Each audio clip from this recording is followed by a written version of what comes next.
ఇవాళ మనము పులిహోర రెసిపీలో ఎన్ని న్యూట్రియంట్స్ ఉంటాయి, వాటితో మనకి ఏం బెనిఫిట్స్, ఇది డయాబెటిక్స్ తీసుకోవచ్చా, తీసుకోవాల్సి వస్తే ఎంత మోతాదులో తీసుకోవాలి, ఎక్కువ తీసుకుంటే ఏమవుతుందో దీని గురించి తెలుసుకుందాం. సో ముఖ్యంగా మనం తీసుకునే ట్రెడిషనల్ ఫుడ్ ఐటమ్ లో పులిహోర ఒకటి. ఇది మనము ప్రతి ఒక్క పండక్కి పులిహోర అనేది తెలుగు వాళ్ళకి చాలా కామన్. ఇది వరల్డ్ ఫేమస్ ఫుడ్ కూడా. ఎందుకంటే ఇది ఒకసారి చేసి పెడితే కనుక దాని గ్రేవీ, దాన్ని మనం వీక్స్ టుగెదర్ రెఫ్రిజిరేటర్ లో స్టోర్ చేసుకోవచ్చు. సో ట్రావెలింగ్ లో కానీ లేకపోతే పిక్నిక్ స్పాట్స్ లో కానీ ఎక్కడైనా ఎవరైనా హెల్దీగా తీసుకునే రెసిపీ కాబట్టి ఇది వరల్డ్ ఫేమస్ అని చెప్పొచ్చు అనమాట. సో ఎస్పెషల్లీ చిన్న పిల్లలు కానీ పెద్దవాళ్ళు కానీ ఈ పులుపుకి, ఇందులో ఉండే టేస్ట్ కి చాలా ఇష్టపడతారు. సో దీని న్యూట్రిటివ్ వాల్యూ ఏంటంటే ఇందులో బేసిక్ గా బేస్ అనేది చింతపండు ఉంటుంది. సో చింతపండు మనకి శరీరానికి ఎన్నో రకాల మేలు చేస్తుంది. ఇందులో కొన్ని రకాల వైటమిన్స్, మినరల్స్, యాంటీ ఆక్సిడెంట్స్ లభిస్తాయి. అలాగే ఇది ఒక రకమైన లాక్సేటివ్, అంటే మోషన్ ని ఫ్రీ చేస్తుంది అనమాట. ఎవరికైతే వాతము, కాళ్ల నొప్పులు ఉంటాయో అలాంటి వాళ్ళు దీన్ని అవాయిడ్ చేస్తే మంచిది. కొంతమంది డయాబెటిక్స్ లో ఆర్థరైటిస్ అలా ఉంటుంది కాబట్టి ఇలాంటి వాళ్ళు దీన్ని అవాయిడ్ చేయాల్సి ఉంటుంది. అలాగే వీటిలో మనకి ఎక్కువ మోతాదులో స్పైసెస్ అండ్ కాండిమెంట్స్ వేస్తాము. ముఖ్యంగా మనము ఆవాలు వేస్తుంటాం. ఆవాలు అనేది మన శరీరానికి ఎంతో శ్రేష్టమైనది. ఇది మనకి మోనో అన్సాచురేటెడ్ ఫ్యాటీ యాసిడ్స్ లభిస్తాయి అన్నమాట. సో ఇందులో మంచి ఫైబర్ కూడా లభిస్తుంది. సో మనకి ఆవాలు గుండెకి, తర్వాత యాంటీ ఆక్సిడెంట్ లాగా పనిచేస్తాయి, యాంటీ ఇన్ఫ్లమేటరీ లాగా కూడా పనిచేస్తాయి అన్నమాట. ఇందులో మనము శనగపప్పు, మినపప్పు వేస్తుంటాం. శనగపప్పులో మనకి మంచి ప్రోటీన్స్ లభిస్తుంది. అలాగే మినపప్పులో కూడా కొంతమేరకు వీటిలో వైటమిన్స్, మినరల్స్, యాంటీ ఆక్సిడెంట్స్ లభిస్తాయి. అలాగే మనం ఇందులో వేరుశనక్కాయ కానీ, జీడిపప్పులు, ఇంకా ఇతర రకాల నూనె గింజలు వేస్తుంటాం. బాదాం కానీ, పిస్తా కానీ మన టేస్ట్ ని బట్టి. సో వీటిలో మనకి essential fatty acids, mono unsaturated fatty acids లభిస్తాయి అన్నమాట. సో ఇది కూడా ఒక హెల్దీ న్యూట్రియన్ ఫుడ్ అని చెప్పొచ్చు. ఈ నట్స్ అండ్ ఆయిల్ సీడ్స్ లో కూడా మనకి మంచి ప్రోటీన్ కంటెంట్ అనేది లభిస్తుంది. అలాగే కొన్ని చోట్ల మనం వీటిలో నువ్వు పొడి కలుపుతూ ఉంటాం. సో నువ్వుల పొడిలో మనకి monounsaturated fatty acids, antioxidants, iron, calcium, fibre లభిస్తుంది. అలాగే కొంతమంది ఇందులో అల్లం గుజ్జు వేస్తూ ఉంటారు. అల్లంని బాగా పేస్ట్ లాగా చేసి, ఇది ఒక మంచి anti inflammatory, anti oxidant and excellent digestive agent అని చెప్పొచ్చు అనమాట. సో ఇలా అల్లం ఫ్లేవర్ లోను, నువ్వుల ఫ్లేవర్ లోను వేసుకోవచ్చు. కొంతమంది దీంట్లో ఇంగువ వేస్తూ ఉంటారు. ఇంగువ అనేది ఒక antioxidant, anti flatulent and cholesterol reducing food. So ఇది కూడా మనకు ఒక ఎక్సలెంట్ ఫుడ్ అని చెప్పొచ్చు. ఇందులో పసుపు వేస్తాం. పసుపు అందరికీ తెలిసింది మన శరీరానికి ఎన్నో రకాల మేలు చేస్తుంది. ఇది ఒక యాంటీబయోటిక్, యాంటీవైరల్, యాంటీ ఫంగల్, ఒక డయూరిటిక్, అంటే శరీరంలో ఉన్న ఎక్కువ నీరుని బయటికి తీసేస్తుంది అనమాట.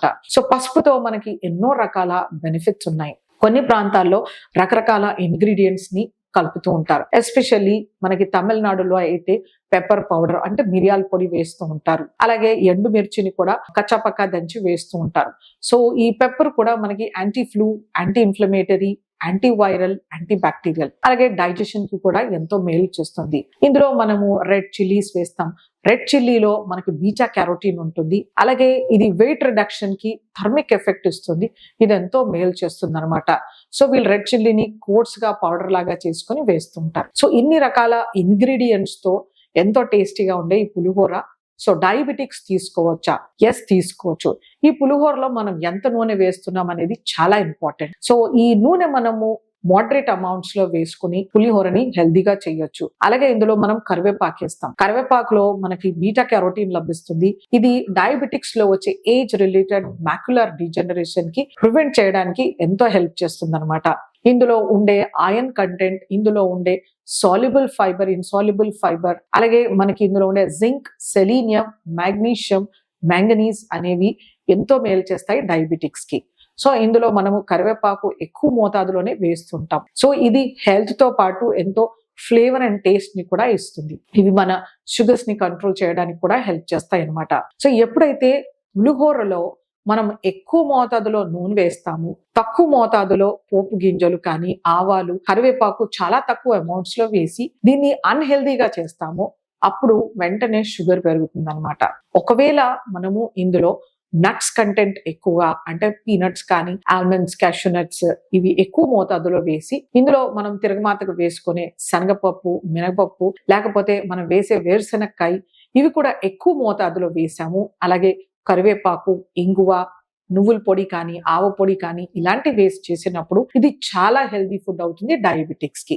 సో ఎంత మోతాదులో తినొచ్చు అనేది చాలా ఇంపార్టెంట్. సో వాళ్ళు ఒక మీల్ కంప్లీట్ గా కాకుండా ఒక పోర్షన్ సైజ్, ఒక కప్ అంత తీసుకుంటే వాళ్ళకు ఎటువంటి నష్టం ఉండదు. ఒకవేళ వాళ్ళ హెల్దీ ఇండివిజువల్ యాక్టివ్ గా ఉంటున్నారు, ఫిజికల్ యాక్టివిటీ బాగా చేస్తున్నారు, ఎక్సర్సైజ్, వాకింగ్ ఇలాంటివి చేస్తున్నారు, షుగర్స్ బాగా కంట్రోల్లో ఉన్నాయి, సో వీళ్ళు ఒక పూట మీల్ కి అంటే ప్రసాదం కింద కానీ, బ్రేక్ఫాస్ట్ కానీ, లంచ్ కి కూడా తీసుకుంటే మనకు ఎటువంటి నష్టం అనేది ఉండదు. దీంతో పాటు ఒక కప్పు పెరుగులో మనము ఉల్లిపాయలు, అలాగే క్యారెట్, టొమాటోస్ మనం వేస్తే కనుక వెజిటేబుల్ రైతాతో పాటు మనం ఈ న్యూట్రిషియస్ పులిహోర తీసుకుంటే మన షుగర్స్ కంట్రోల్లో ఉంటాయి, ఈజీగా పెరగకుండా ఈ ఫైబర్, ఈ నట్స్, తర్వాత ఈ పప్పు దినుసులు వీటిని కంట్రోల్ డయాబెటీస్ లో ఉంచుతాయి అన్నమాట. సో పోర్షన్ కంట్రోల్ అనేది వాళ్ళ బ్లడ్ షుగర్స్ ని బట్టి, వాళ్ళు ఉండే బిఎంఐని బట్టి, వాళ్ళు చేసే శారీరక శ్రమని బట్టి మనం పులిహోర క్వాంటిటీని డిసైడ్ చేయొచ్చు అనమాట. సో మొత్తానికి